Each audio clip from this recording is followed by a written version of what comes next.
شو عم تعمل انت؟ روح نام بكره اول يوم مدرسه. بس اخر وحده اخر وحده. وبدول انام احسن ما اكسر. اليوم التالي. ابوي يقوم. ابوي ابوي ابوي ابوي. لا مش بدي اعمل عند الصبح. لا بس بدي توصلني على المدرسة. ايش انا يعني كل يوم بدي اوصلك؟ لسه هذا اول يوم. خلاص عليكم على المدرسة، امشي خلصنا يلا.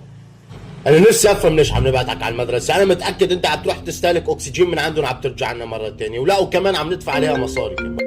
بابا نعم. انت بس نسيت تاخدني وانا لسه بالبيت.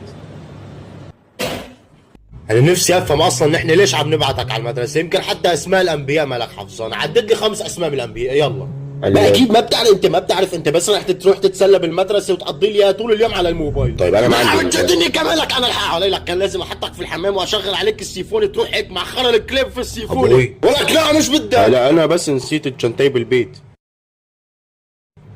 عادي يا ابني كلياتنا بنغلط، وين المشكلة؟ لك